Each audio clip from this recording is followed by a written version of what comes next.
निवडणुकांमध्ये लोकांना निर्भयपणे आणि कोणाचीही मदत न घेता मतदान करता यावं यासाठी पोषक वातावरण तयार करा, राष्ट्रपतींचं आवाहन. जम्मू काश्मीरमध्ये कथुआ जिल्ह्यात आंतरराष्ट्रीय सीमेवर सीमा सुरक्षा दलाने दहशतवाद्यांचा घुसखोरीचा प्रयत्न हाणून पाडला.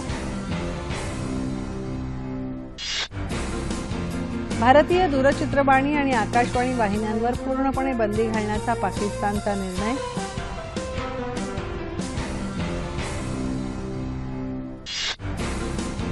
दिल्लीतल्या जवाहरलाल नेहरू विद्यापीठातील बेपत्ता विद्यार्थी प्रकरणी इतर विद्यार्थ्यांनी संयम राखावा, केंद्रीय गृहराज्यमंत्री किरेन रिजिजू यांचं आवाहन.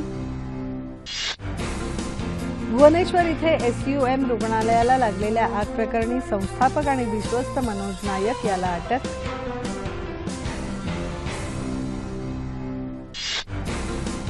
सणासुदीच्या काळात दरावर नियंत्रण ठेवण्यासाठी 90,000 टन चणा डाळ आयात करण्याचा केंद्र सरकारचा निर्णय.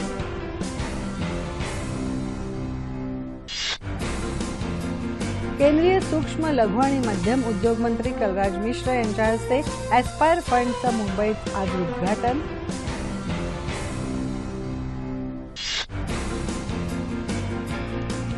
कौशल्य सेतू उपक्रमाचं केंद्रीय कौशल्य विकास मंत्री राजीव प्रताप रूडी यांच्या हस्ते उद्घाटन. उद्योगांसाठी लागणाऱ्या कुशल मनुष्यबळाची आवश्यकता लक्षात घेऊन कौशल्य सेतू निर्माण केल्याची मुख्यमंत्र्यांची माहिती. वस्तू आणि सेवा परिषदेची पुढची बैठक येत्या 3 आणि 4 नोव्हेंबरला. या बैठकीत कराची दरनिश्चिती होण्याची शक्यता. हंगेरी आणि अल्जेरिया या 2 देशांच्या दौऱ्यावरून उपराष्ट्रपती मायदेशी परतले. दहशतवादाचं आव्हान संपुष्टात आणण्याच्या दृष्टीने. पुण्यात चाकणजवळ कापसाच्या गोदामाला लागलेल्या आगीत 5 जणांचा होरपळून मृत्यू.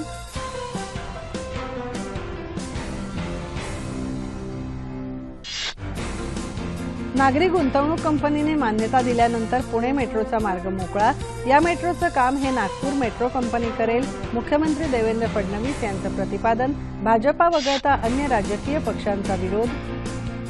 सोलापूर शहरातील खराब रस्त्यांकडे पालिकेचं लक्ष वेधण्यासाठी शिवसेनेने केलं अनोखं आंदोलन. खड्ड्यांमधून वाहनं चालवणाऱ्यांना दिल्या शुभेच्छा आणि गुलाब पुष्प. अॅट्रॉसिटी कायदा अधिक कडक करण्यासाठी जालन्यात आज दलित मोर्चाचं आयोजन.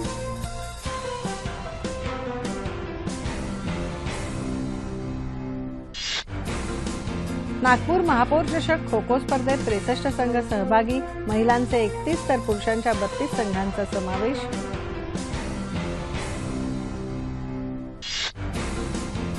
डेन्मार्क खुल्या बॅडमिंटन स्पर्धेत भारताच्या पी.व्ही. सिंधूसह एच. प्रणव आणि अजय जयराम यांची विजयी सलामी.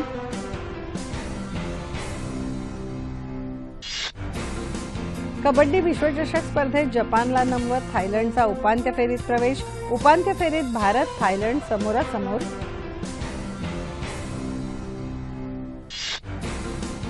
मलेशियामध्ये क्वांटान इथे आजपासून पुरुषांची आशियाई चॅम्पियन्स करंडक हॉकी स्पर्धा.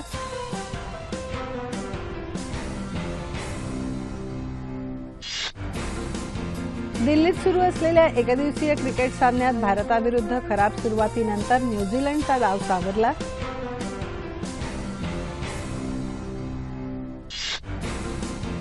अमेरिकेच्या अध्यक्षीय निवडणुकीत हिलरी क्लिंटन आणि डोनाल्ड ट्रम्प यांच्यात 3री आणि अंतिम फेरी.